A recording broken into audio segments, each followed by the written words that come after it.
Here's something I've learned after years in hospitality. The best operators are incredibly intentional about how they use their time. Because when your day is filled with manual tasks like updating calendars, responding to repetitive guest messages, or managing payments, you're not focusing on leadership or growth. That's why tools like Lodgify exist. Lodgify is an all in one platform that helps hospitality operators manage short term rental properties more efficiently. It keeps your calendars synced across booking platforms, automates guest communication, processes payments, and even lets you create your own direct booking website. So instead of juggling multiple systems, everything lives in one place. And what I love about that is simple. It gives you your time back, which is one of your most valuable resources in hospitality. If you want to check it out, Hospitality Mentor listeners and viewers can get 60% off of Lodgify's yearly and bi-yearly professional and ultimate plans with the code THM60. And that's THM60. Now, back to the episode. Welcome to another episode of the Hospitality Mentor podcast. And today, listeners, I've been waiting for this one now for a long time. I'm excited to have my friend Milan Mijatovic, founder of SILA Miami, joining the podcast. Milan, welcome to the show, man. Thank you, Steve. Thank you so much. I'm really looking forward to recording this with you. And this is the first time that I'm actually talking in public about my hospitality journey and entrepreneurial journey as well. Well, I'm excited to be the first because you've got such a cool story and you're like, in hospitality, you're like Mr. Hospitality in Miami and connected to so many people. I think what you're creating now is going to be exciting to share. And viewers, or listeners, if you're listening to this in your car, I just want you to pause this and go to the YouTube clip and you can watch where Milan is sitting in the heart of Miami Beach. It's a great background to Yeah. have. But Thank Milan, we you. always start the podcast the same way. Um, Actually, I'm gonna do something slightly different here. All right, slightly different because I want you to explain what SILA Miami is, and then we'll come back to it before we get started on your journey. So we can set the scene of what you've created, and then we'll get to how you got to it. SILA Miami is a social wellness club. It's an indoor and outdoor facility. And we proud ourselves for outdoor facility or outdoor area that reminds everyone of Bali, Thailand, or Tulum. We have many of athletes and people, entrepreneurs like you, and then neighborhoods coming by and really being nicely surprised what we created as a community. And inside of the 100-year-old house that we converted to a commercial business, it's a longevity studio. We have a float tank, hyperbaric oxygen chamber, lymphatic drainage, full body suit, red light therapy. We do a bioscan and a body work. And then the outdoors, as you know, we have this beautiful palapita where we do outdoor classes, outdoor yoga, outdoor Pilates, functional strength, like kettlebells.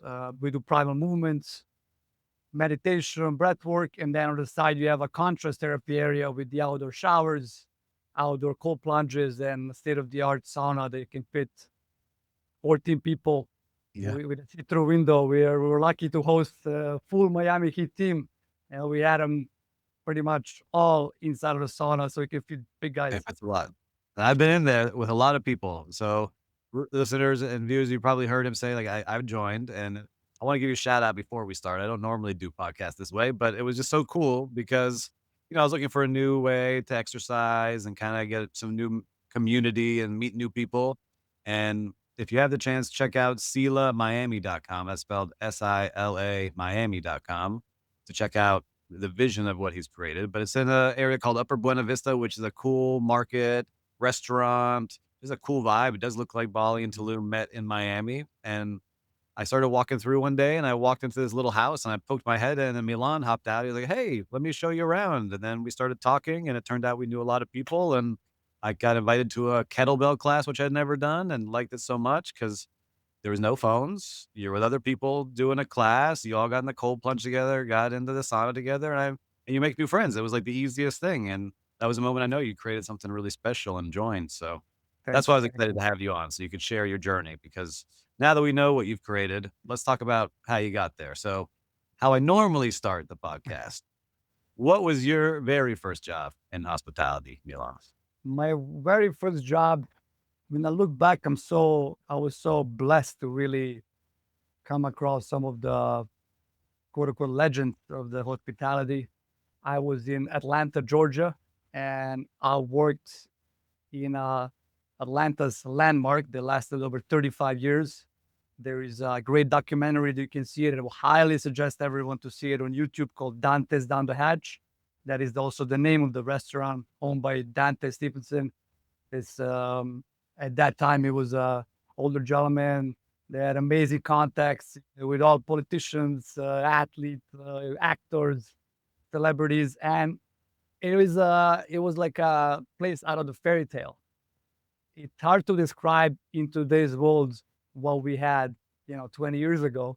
So Yep. I'll just do it briefly. It was a indoor pirate boat and with like a small, let's call it a lake or a Mhm. pond, and we have three live crocodiles.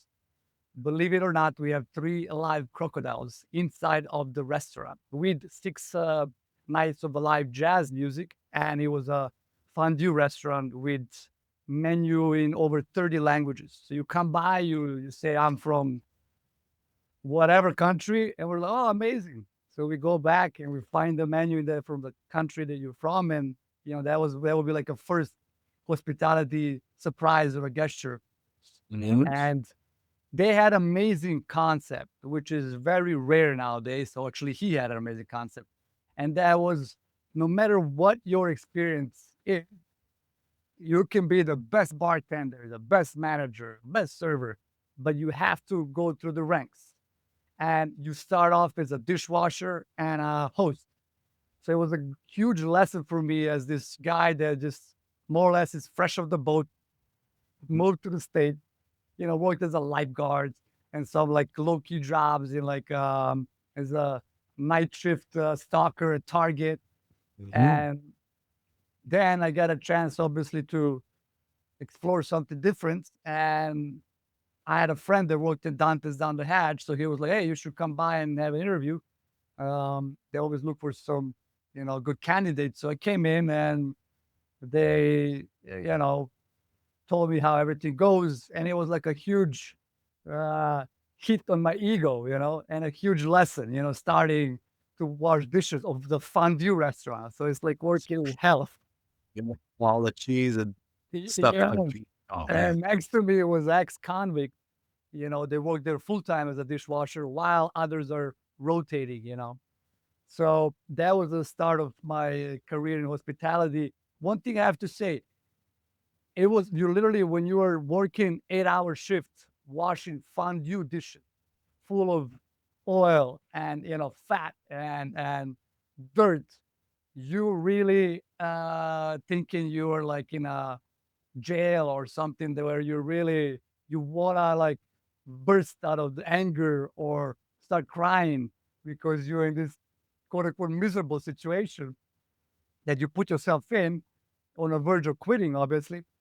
And I was like telling myself, man, you know what? You watch so many of these movies and read books, from people that really started from the bottom and made it to the top to own their own. One day you're gonna laugh and you say, "Hey, I am my own. Look what I've been through." And that's how it was. You just believing in this journey and believing in yourself. It really, pushed me to be patient, to get my ego aside and learn and get that experience so I can really advance in life. That is listen, I had to do dishes several times, but not full time all the time, so I can only understand how hard that Yeah. is in a place like that. So how did it what was your journey? You mentioned continue on the journey. How did you Yes. start to grow within the industry? Give us kinda like the run, and I'll pause you in Yeah. between. So Because these I are did some research on you, I couldn't find much. You're a yeah. man of mystery, so I'm curious to hear now, I'm gonna learn with you. Yes. Yes. So these were the baby steps, obviously. At that time, Atlanta was a bit of a city that was a little boring for me. I was like this young kid. I wanted to experience life. And I was looking into bigger cities like Chicago, New York, Miami, something more, adventurous. So I ended up in Chicago because I had like a friend there. And same thing. I moved like right after my birthday in February. It's super cold. I drove from Atlanta to Chicago and I started, you know, like any other immigrant, started doing whatever I can do. So I did like, I was like a cable guy for a few months. And I was like working for a Comcast and Dish Network. And that was a quite a lesson as well, because most of the people that they trained me, every and each one of them at some point in their life, if they worked this kind of job over 3 years, they fell and they broke something. So the guy that was actually with me, he broke both of his arms. So I was his like right hand, or I was his, His real arm. I hands. was Yeah. exactly like helping him out and climbing, the ladder, installing these dishes, drilling the holes, and quite a few times I experienced real danger. Climbing the 6-story building on like a ladder and trying to install whatever the satellite. And I was just praying to find a job that you know on the ground that I could just walk. Yeah. So at one point I had like this not because of my fault. It was like an accident. It was rain. We couldn't really install the satellite, and at that moment I was like, I have to. It was like a sign from above. I had to look for another job, and I called another friend, and he worked downtown Chicago in a hotel. So I was like, you know what? I know they're not accepting like, servers or bartenders, but give me whatever. I just want to, move away from this job. So he was like, come by. I came, and they actually liked me. So they hired me to work as a server. I worked as a server for a month. And then manager liked me, was like, hey, do you know how to make drinks? And I was like, yeah, Did I you? know, like, yes, you know what? I have to go back to talking about hospitality and where the hospitality is coming from. For me, it was always family, home. We were taught to respect our guests. And when the guests walk into the house, it's always the first drink, food, everything, the seat was given to them, making sure they leave happy and making sure they have a great experience. So I think when I look back, the hospitality is really, for me, it was, brought up from my home, from my family. Then around the age when my brother, who was 4 years older, he was like 19. He bought his book on classic cocktails. He bought a shaker, glasses, and some like, ingredients. And he started making it for his friend. I was 4 years younger, so I was like 15. And it was super interesting for a fascinating, all these colors and, Yeah. you know. So I started reading and I started, at that time we were teenagers in a high school, but we started kind of drinking here and there. So fast forward a few years after, I know like 50, 60 classic cocktails. I'm making drinks, for our 18th birthdays because it's like a big deal in Europe. It's like 21st in US. Yep. And just having fun, and I was like the star of the company with all the friends because they knew all of these cool drinks and different colors, and so on. So that was, I didn't know where, how life is full circle. I didn't know, you don't ever know why you're learning something. Fast forward a few years after, I'm in US, I'm in Chicago, and they asked me, Yeah, hey, can you bartend? You're like, yeah, I yeah, I got it. was like, cooking bartender, of course. I don't know, like 60 drinks and so on. So they tested me, they liked me. And I got a one shift a night. It was Sunday because usually you're picking up those shifts that no one wants. And then slowly but surely, I was in the beginning self-taught, started, picking up and learning from other older books. At that time, quote unquote, craft bartending or mixology was rising. So I was one of those, let's say, pioneers or the second Mhm. generation of pioneers of mixology. So I started really, started being a member of United States Bartenders Guild, started competing in Chicago, pretty much every competition. And I went to New York, New Orleans, you know, obviously in Miami later on. So it was kind of my challenge to see how I fit in, how I perform. And every challenge led me to a new lesson, a new book, new course in order to really be one of those guys who can really get out there and compete, be in front of the TV, be in front of the cameras. And it was a lovely experience. That's amazing. So let's talk about that journey. You're in Chicago, you're bartending, you're growing, you're in the scene, right? That early 2000s, mid 2010s is really when all that was exploding, right? That whole mixology. 2006 and 7, I'm talking right now. Yeah. Right. Yeah. So I remember watching all these bartenders like, man, that's so cool. I was coming up as like an assistant manager and I was like, I'm going to Yeah. start learning all these things, but I was never as good as all the pros like you all. But so how did you end up starting coming to Miami? What's the journey that brings you down here? Yes. So during my Chicago years, it was like almost 3, 4 years. After the hotel, at that time, growing hospitality group called Mercadito, the Sandoval brothers, these are brothers of Richard Sandoval, they opened Mercadito in Chicago and it blew up. And I was, around the crew and the beverage guys, the Tiplin brothers, they, you know, saw me and we started talking. So like, hey, we need someone where, like opening this amazing concept, Miami style Spanish tapas, bar, pinchos, upscale music. And that was 2000 and I think 8, 9. And so I got the job there and then that blew off. And then I was, wanting more.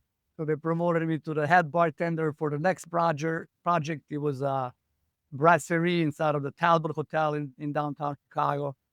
We opened this, and then we opened. I helped.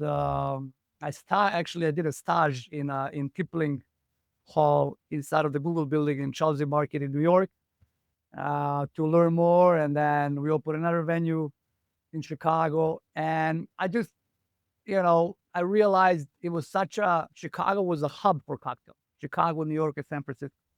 So for me to really, I saw like to really move forward, I would have to, really wait quite a few years to really get up on the ladder because we really had like some amazing, amazing professionals, sommeliers, chefs.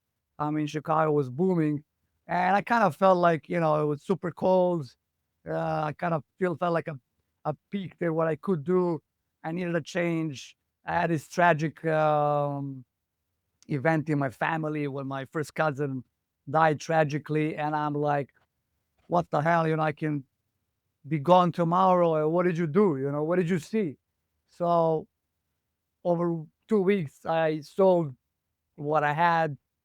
I won a competition, cocktail competition with a friend Dante in Chicago. We got some money out of it, and I bought a one-way ticket to Cuba because I was in between. I wanted to start traveling and experiencing life and so on. So I took one of those trips through Bahamas back in the days, and I was obviously deeply involved in a cocktail culture. So I went to explore whole Cuba, whole the old Bacardi factory. I went to see Havana Club factory, and cigar factories, and so on. Met some bartenders there, and funny how life works. While I was there for 3 months, I took a one-way flight from Bahamas, thinking if I like it, I'll just stay. Because for me, it was like, what is paradise in life? It was always living like at the At the beach, the beach. Yep. ocean, palm trees. Mhm. I was always seeing these guests at Chicago, and they're like, wait, 5 more years when we were like, whatever, 70 something, and I go enjoy my life. I'll move to Florida. And I'm Mhm. like, why would I wait when I'm like 70 years Sure. old, go and enjoy my life when I could maybe do it now because I don't know am I going to live up to 70. Right now That's we're right. hoping we will up to 100, but some tragedies happen, things happen, and you really have to take what is in front of you. You have to do your best. So anyway, while I was in Chicago, there was the first group of American beverage professionals, like 12 of them, coming on. They came to the trip to Cuba to see like a cocktail culture and to be guests of Havana for the first time for the first official uh, tour of Havana Club Distillery as in Americans. So we have mutual friends with a couple of guys in the group. One of them is Julio Cabrera, which is I would Yep. say the biggest name in Miami, Worked one of the I biggest worked with names in the yeah, world. when I was Viceroy at Club 50. Yep. Yes, yes, exactly.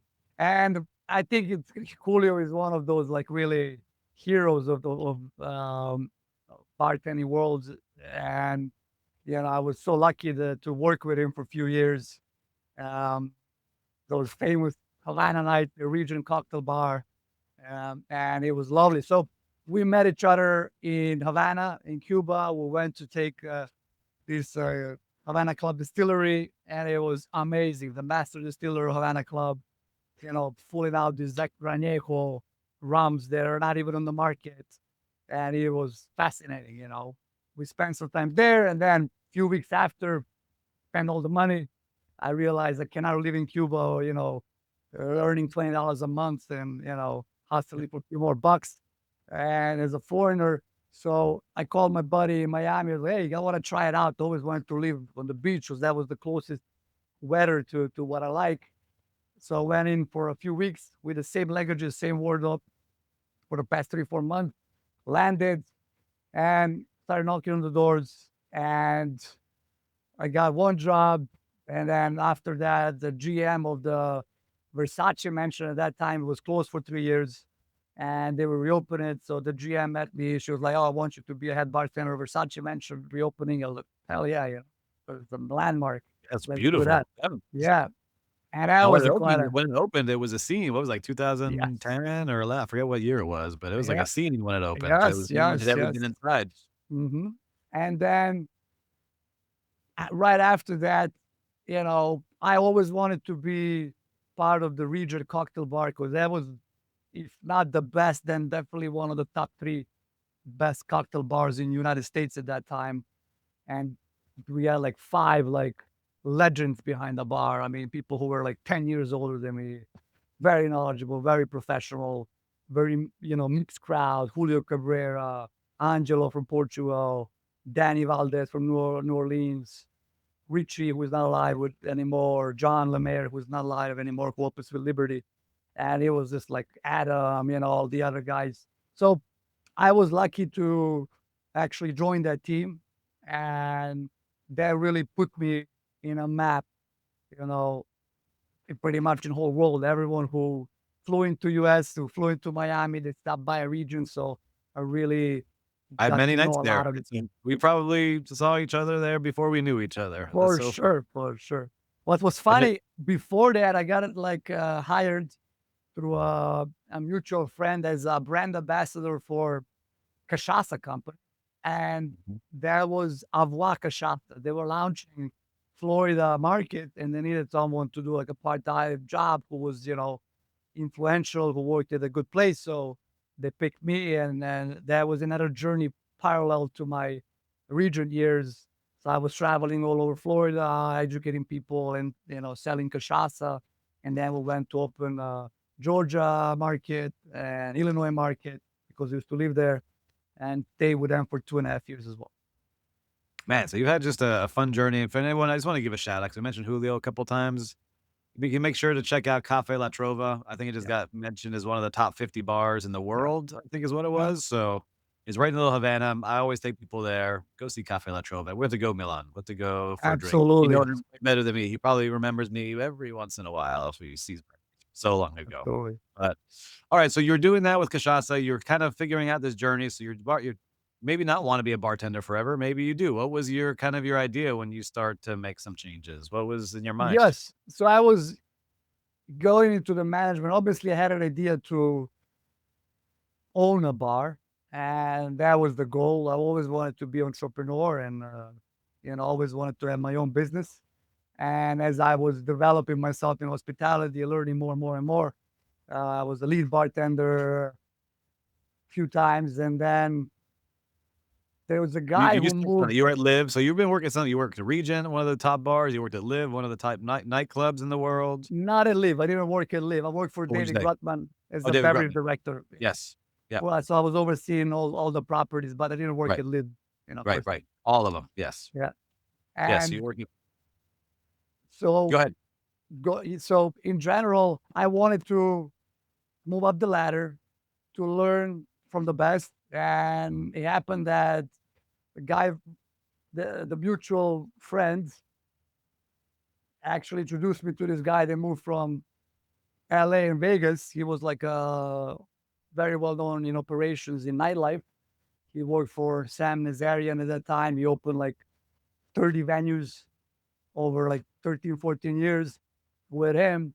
And then he wanted to open his own club, and mutual friend, you know, connected us. We started hanging out. And then a few weeks after, he was like, hey, I needed someone of trust, someone that knows, who knows what he's doing, to be a bar manager at this nightclub that I'm opening in, in a few months.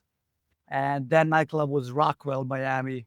It was a legendary nightclub who lasted for 2015 up to COVID, when the nightclub got Yep. sold. And at one point, it was the best club in the country, and also the most earning by a square footage, most profitable club by square footage. And we hosted all celebrities that were existing at that time, and it was a lovely experience. I started as a bar manager, ended up as a manager, and then as we were also opening up uh, other venues, I was like a non-official general manager, and you know, again, learning that side of the business as well. Yeah, it's a hard side of the business for listeners that don't know. I only got to dabble in it at the Delano for a little bit, and that was Mm. hard because you live a whole different life where Yes. you're going to sleep at 4 and 5, 6 in the morning, right? Your More days like 6 and 7, yeah. 6 and 7, right? I remember I Mhm. would get out at like 4:30 and 5 in the morning, Uh-huh. and I was like, "Oh my god, I gotta start over again." And then you wake up at noon, work out, go back and do the thing again. But you could get Exactly. caught in that lifestyle, and I saw a lot of people fall apart, Yeah, uh, very exactly. quickly Like, with drugs and drinking and women and men, like everything is available to you at that yeah, time. So absolutely. what did you see things like that? I'm sure you saw a lot. Did you see people fall off? I mean, Yeah, I mean, it's unfortunately, I was around these known places, and they were attracting people who were indulging in life a little more probably than others. As I mentioned at Regent, and that was inside of Gill Hotel. They had a rec room. They also picked up few shifts downstairs. here and there. Legendary also club at that time, that is right now medium cool. And we had, unfortunately, two guys, Richie and John,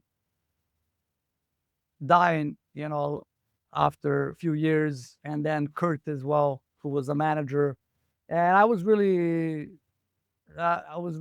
feeling it, and I was asking myself, man, what the hell are we doing? I was really like, at one point, I was thinking, are we cursed or something? What's going on? All the guys that I know, they're like, disappearing, and they were young. They're in their like mid 40s, Yeah. beginning life. And I really, even though I love life, and as you said, I mean, it's adventurous and it's exciting, going out, having fun, beautiful people around you. Yeah, you build some quote unquote status over time. People get to know you. You don't wait in line. You don't pay anything. You go to dinners, drinks, tables. So it's quite a fun life. However, yeah, if you don't know how to control it, then it can go south.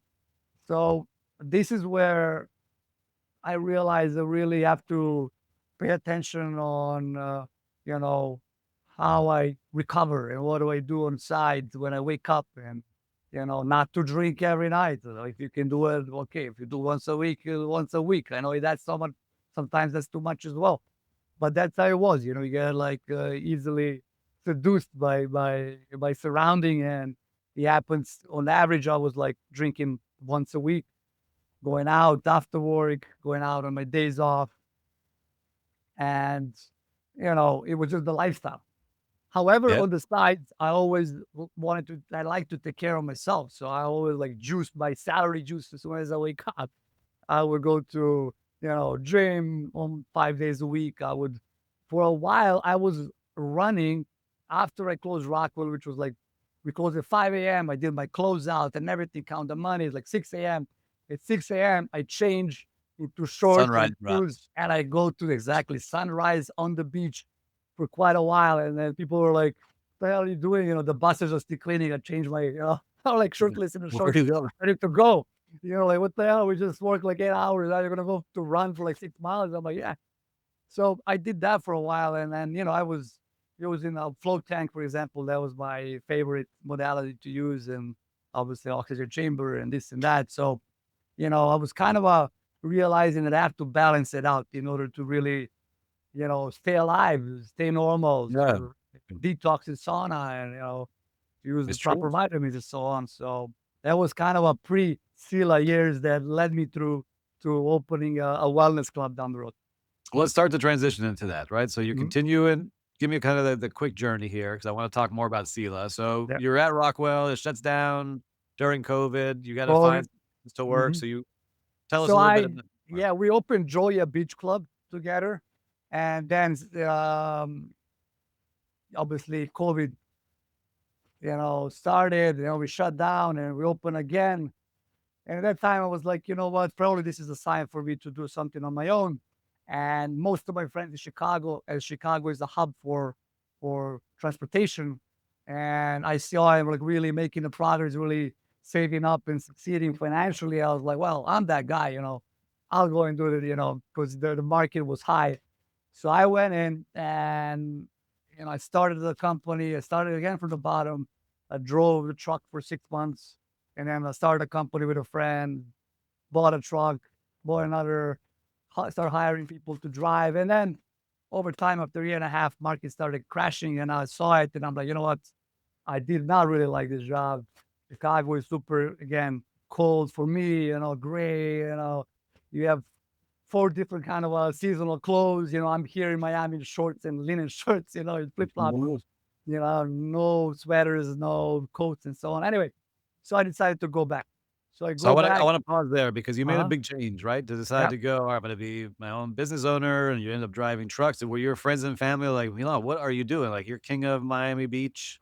You're gonna go drive trucks, or they're like supportive, or you were just over it anyway? What was that like? 'Cause a lot of people get stuck. They're like, "No, I'm Yeah. good at what I do. I'm gonna stay. I'm not gonna try something different." Mhm. People were, people that knew me. For example, the guys that bought Rockwell, they opened Vendome right after during COVID, and they pretty much had asked me, "Hey, how much do you want? Just come back in and join us." And I was like, you know what? I feel like I need to have my own, and I need to break out of this lifestyle. I had a I was taught I had a calling, so I envisioned this big business and everything else that goes along. So I'm like, you know what? No matter what everyone says, I'm just gonna go and do it. And that's what I did. It was quite a change and challenge, a completely different lifestyle. And I felt some consequences after actually because you are not even though it is a nightlife, for example, you're walking, you're making so many steps, you're like Yeah. everyone is fit there, yeah, for different reasons. But you are, you're running, it's like up and down, and you're kind of making Yeah, sure I everything once I runs left the smooth. hotel, I gained so much weight. I'm like, "What the heck's going on?" I was missing my Yeah, 20,000 steps a day is what happens. yeah, yeah, Yep. exactly. And so I felt some health challenges right after I quit trucking industry, and I felt some inflammations and so on, and I realized, oh, there's something going on. I'm gonna have to start making some changes. Then a friend of mine who was pretty much director of operations with Good Hospitality called me as like, hey, I need someone like you. We used to work together at Rockwell, and I'm like, yeah, why not? Of course, if I'm back in the business, might as well have worked with the best. So I ended up with David Rutman. I did that for about a year. I was a beverage director. I opened Komodo Dollars. I was oversaw all the venues at that time. It was like seven, I think. Uh, Helped a little bit in the beginning, Casadona opening on beverage end, and then also ended up right after with Mr. Jones nightclub, which is on Lincoln Road. It's still open right now as a general manager. And in next 6 months, I just realized that was me going back to nightclubs manager, nightclub after Yeah, like like, straight four up, yeah. years. Yeah. Mhm. And I'm like, everything changed. The culture changed. You know, yeah, I just it wasn't. Also, I changed. I wasn't like really excited about it back in the days. I was really passionate about nightlife industry. It was like really, I was around the best in the industry, and it was exciting. But then I kind of lost it over time. And I always talk about this aha moment. I was like, at one point, I'm like dressed up in a suit, with its, look, and I'm looking all these girls twerking and all these guys with golden chains and this and that. And I'm like, listen, man, it's just not, I'm not really excited about this anymore. And I woke up that day and I'm like, the hell are you doing, man? Is there anything else that you're able to do in life? And I was good in sales and I was, good in hospitality, but I asked myself, what is that other passion that you really, you know, that can really wake you up, that can really excite you and that you would do even for free, no Yep. matter what challenge is. So I thought about it that morning and I was like, the only one thing that really was besides hospitality that I like to do, it was wellness. I love going to the gym. I love running. I love float tanks. I love oxygen chamber. I love, saunas, the cold plunges at that time. So, that was kind of the shift and aha moment. I have to tell you one quick kind of story. While I was in Rockwell, obviously me trying to always learn something new, I got triggered by, weakness of not being able to, you know, be in a cold plunge, in ice bath. And at that time, it was like Wim Hof was just gotten out, and I was really impressed. I was following Tim Ferriss, and I saw this picture. He's like in a ice barrel, and I'm like, how is this possible to be in an ice barrel, man? So I started looking, where can I learn? I couldn't find it. It was at that moment, it was not like as popular as No, it was like today. very random places to find it. Yeah. So I found Laird Hamilton, uh, and he was partnered up with XPT Group. So Laird and Gabby did their weekend in Miami. I think it was for the first time. And the Yeah, last so for time, listeners, Laird Hamilton, big wave surfer, yeah, legendary surfer, Gabby Reese, hey, volleyball player, model, MTV, like super yes. people, like super He couple. has like Anyhow, amazing, amazing people. I mean, Laird is like Michael Jordan of surfing it. yes. And what a like, amazing, amazing human. And so I signed up. And at that time, I would be like working until, mind you, finish up at 6. I go, I change, or maybe sleep for 30 minutes, and I will come at 8 a.m. to attend these classes. And I was the only guy in a group. There was like 25 people. They're all like serious wellness professionals. Talking about Mark Magna, the owner of one of the owners of Anatomy, ex-football player. There's some triathlon runners, Dr. Helm from Tampa. My partner right now, Irvin Valencia. At that time, he was with New York Knicks, physical therapist for 12 years. Dr. Belisa Vranich, the specialist in breath work. It was just like amazing group. And Milan is here. And Milan, and they're like, well, man, you just get out of nightclub. I was like, yeah, man, I slept for like 30 minutes. Like, how the fuck are you doing this? Yeah, I'm like, you know what? This is what I want to do. So this is what I learned about cold plunges. And that was one of the also moments in life that really changed the direction. You have to put yourself in uncomfortable and really learn something new. That was kind of a intersection. that's so cool. All right, so a lot of people have those ideas. This is what I want to do. I love this. I want to make this happen. But how do you decide to make that change, right? A lot of people listening have that idea in their mind. I'm going to do this business. I'm going to be the baker. I'm going to be this part. I'm going to Mhm, be the owner of this kind of business. How did you decide what you were going to do? mhm. Well, this is the wellness club is my third shot, and that I tried to really. I had my own bar, a cocktail bar that opened on Michigan Avenue, Lincoln Road, All right, we're in the heart. and yeah, it was called Sin and Sugar. However, I had 3 more partners. After some period of time, we didn't really understand each other, and we fall off. So that was my first try. The second was the trucking or logistics, and then the third one is wellness, which is now. So the third is a charm, how to say, huh? Yep. And then, so how it happens in general, this is the strongest, I would say, feeling. So I'll explain in details. I've been like all my life listening to, these inspirational books, self-motivating Tony Robbins. podcasts. Yeah, Greg. So yeah, Jim Rohn, Tony Yeah. Robbins. I actually, while I was bartending back in 2007 and 8, started competing.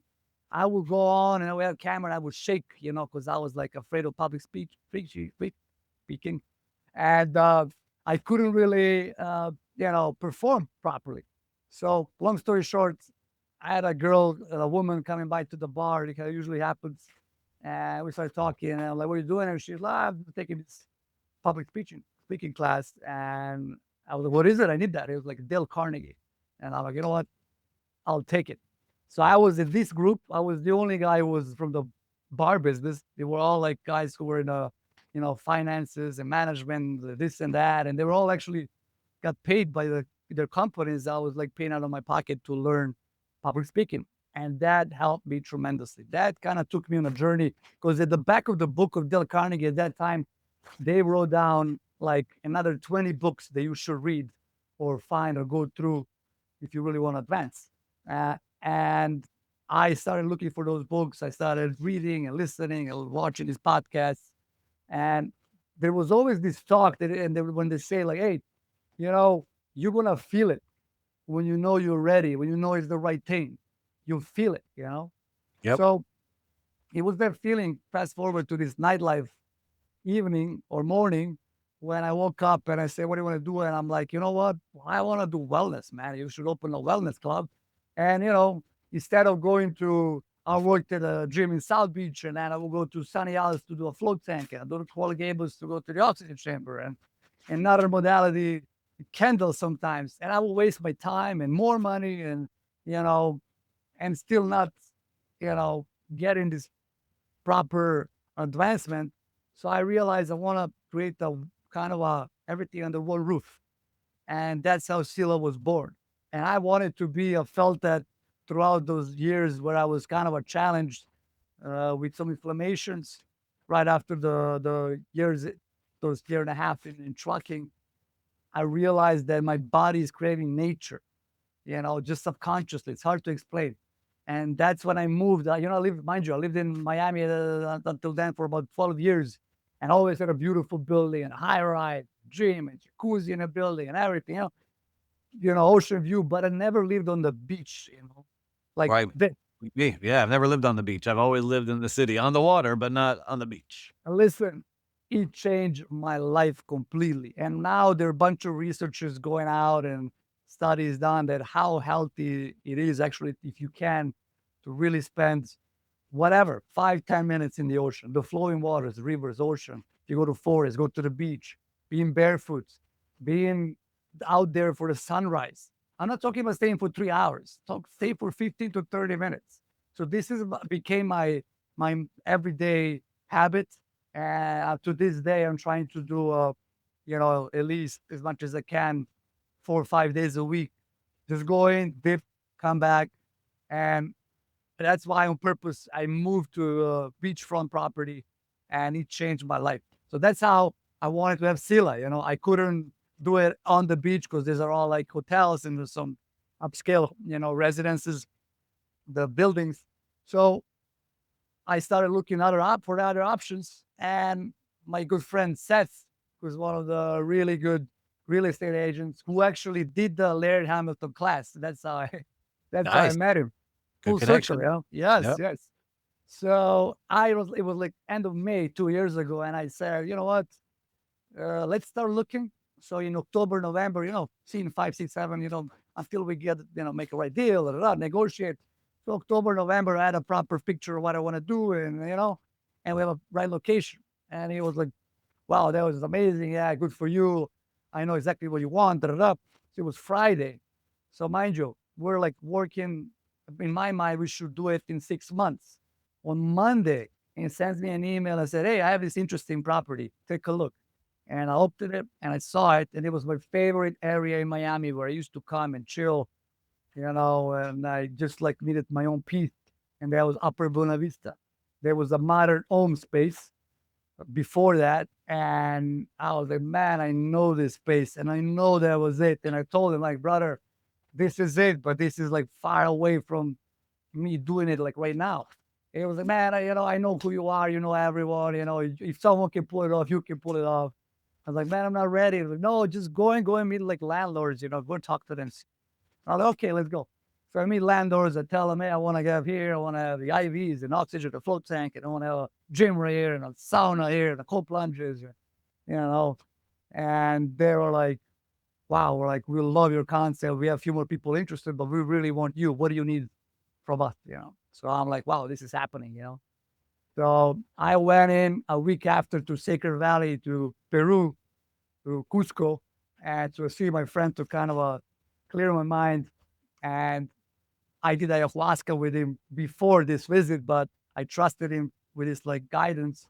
So we went in and met up, and I kind of took a 10 days off to clear up my mind. And we were negotiating the contract and the lease and everything. And I'm like, you know what is there to lose? I was like, the worst thing can happen, I'll go back to the hospitality that I've been like for Yeah. 20 years. So that's the way you should look at it in life in general. What's going to happen? You're going to go back to what you did before, and period. And I was like, I just, like they say, I jumped on it and I said, hop right after. And that's how Sila That's started. amazing. So without really a business plan, No, truly, more in your no, business mind, plan. right? Probably didn't have the money raised yet, Nope. right? Mm-mm. But you saw the space, you knew it was a space, and the landlords had to be comfortable thinking, all right, we trust this Yeah. guy Milan, because a lot of times they're gonna say, well, we want this much, and Hmm. you're assigned, I don't know how long a lease is, but a 10-year lease or something Hmm. crazy. Yep. We'll Yep. guarantee the lease, right? So you have to really believe Yes. what you need to be doing. And so you create the space and you have been open now not even a year, right? It's gonna be Not coming even up. a year. We opened in November. So, yep, it's been a little over 6 months. Yeah, so I And came in and I think it was like a day in, I don't know, January. It wasn't not too long ago. We're yeah, recording this now. I hate dating the podcast, but now it's June 1st of yeah, 2026. And I came in there and I was with my kids and you were so nice. And then I was like, you mentioned you were in hospitality because I mentioned it. And then that was yeah. it. We started talking. But what you've created there again, if you haven't seen it, listeners, we've come to kind of this journey. Look at SILA Miami because it really is something special. It is not the fanciest of gyms, right? You would agree to Exactly. that. It's That's not a not point. Yeah. like state of the art techno gym Exactly. everywhere. And so sometimes I'm sure for you explaining to people like, what is this exactly? You do workouts and They just have to perform as not. picture exactly the best. I think you should see it on Instagram at SILA Miami. That's where you see most of the events and videos and so on. But in general, it is something that I realized it wasn't only me, but a bunch of other people that I talked to. They just wanted to be outside. Most of the gyms and places are indoors and they have neon lights. And if there's outdoors, then there's a turf. And you jump in a cold plunge and there's a full of chlorine. And I'm like, man, I don't want this. I want to have a fresh air. I want to look at palm trees and bamboos and the clear sky. Even if it's raining, it's magical. So this concept is really about going back to ourselves, going back to basics, get back to nature, being barefoot, no makeup, no fancy watches, no fancy wardrobe. And everyone is kind of their own. Everyone's kind of in a way equal. And I always like to say, when you go to sauna in a high temperature or the cold plunge, you kind of kill your ego, man. You really, you are really who you are. And then you really start those real conversations, the meaningful conversations. And that's how we created a community at Sila. Everyone wanted to be part of it. Everyone contributed. The guy who was a pioneer of float tanks gifted us a float tank. Then the general contractor guy, who's a friend, he actually did a more or less pro bono, like pay me whenever you can. We had a lady from Telemundo that is a part of the Spirit America program. They've gifted us a beautiful table, the Spanish style, and it's so on. People coming by. They have their own products like drinks, like breast drink and Yep. chase water and chaser water and you know the Mel gel and so on. And then I have a friend also for hospitality that also shifted that I know for 20 years for Chicago. He became, as you know, one of the best kettlebell coaches in Miami. And he's Yep. doing everything for free. I mean, I always like to say, brother, let me please take care of you. But no, that's like the real true friend. He knows that I'm in a startup that is every dollar counts. So he half of the kettlebells that you see at Sila, he gifted us, and Oh my he God. Amazing. working out and coaching every week for free, donating his time, donating his talents and his energy. Yeah, he kicked my butt so many times, so good. I have to be back. It's been a month off. I'm out of shape now. I gotta come back from being sick and Exactly. traveling. But now Exactly. We miss you. it really is something that you have to experience to appreciate. I don't know else how to tell people that because I did it one class and then 2 days later I was texting him saying, "Okay, I'm ready to pay for the full year ahead." Like, not Yes, much, I'm like, "Yeah, I'm paid for the full yes, year." yes, I love yes. the vibe, and you meet so many cool people there. So, And I'm actually excited for you as well. I think the project that you're working on, we're aligned there big time. You yes, know, Baya is going to be talk of the town, and it's going to be, I think, South Florida's first real legit retreat. You I know, appreciate that. and I'm really excited about you. And I know we're going to do some collaborations and big things in future together. I can see it coming already. We are finally at the point where we can start going and building things now. So it's been 3 years in the works, but hey, it takes time to make something amazing happen. Exactly. But it took And me we're almost there. 2 years. So, Yeah, I was on we the phone with our converted. chef. Yeah, I was on the phone Yeah, with our chef today going yeah, over the yeah. menu and the layout of the kitchen and all the things that are gonna be there, so it's exciting to Amazing. see it come together. But Milan, I have 2 last questions for you. I Go ahead. love it because I know you and I could talk for 3 hours on a podcast. Exactly. Exactly. Um, well, I'm not asking for your business plan, but, like, in your 5-year, what are you are you excited for? But what are you most excited for in the next 12 months for SILA Miami? What are you looking forward to? I like to take baby steps, slowly but surely growing. And really, this is again the startup business. We already like caused some, waves in Miami. People started hearing about us, and it was more of word of the mouth than anything else. We didn't Yep, really, we didn't have a budget to really invest in any PR or anything, to be out there. So I really, I'm excited to see it running on its own because, throughout my hospitality career and, few other ventures that I had, I opened, I think altogether 16 venues and with three different groups and then on my own as well. And then I see it when you're opening this business, it's like having a baby. So the baby learns how to breathe properly, how to walk properly, how to eat, how to, you know, talk and so on. So it's a progress of like seeing this baby that is Sila now really evolve and, walking and being on its own. At that moment, we can talk about the next step. And obviously, I have a bigger vision and as you know, bigger ambition, seeing it in other countries and other places, and seeing it actually having a flagship here on the beach. There's nothing to hide. That is the dream. So I see in next 12 months really having a second location, and this location running on its own, having the right systems, right team, right branding, and working on that second location. I love it. I'm excited for you. Now, my last question for you, Milan. If you could go back and whisper into young Milan's ear, washing the dishes at Dante's, scraping off the cheese and oil, what advice are you giving him if he was starting today? Trust the journey. Trust the journey. However you call it, trust the God. Believe in the mission and do it step by step. It will come if you really have a good head on your shoulder. If you are honest, you're not trying to cheat anyone, not trying to do something dumb. If you are, doing your best to, not to hurt anyone, even though sometimes it happens because, people have their own expectations. So if you're doing the right things, respects others, and, having this big ambition, big goal, educate yourself, I think trusting the journey is one of the most important things. I think it's well said. And listeners, again, make sure to check out SILA Miami. We just talked about a lot of things here with Milan. He shared so much great advice and great stories. I'm sure if you liked it, one of your friends will like it. So go ahead and pause this, hit the share button, copy that over to one of your friends and send it. Don't wait.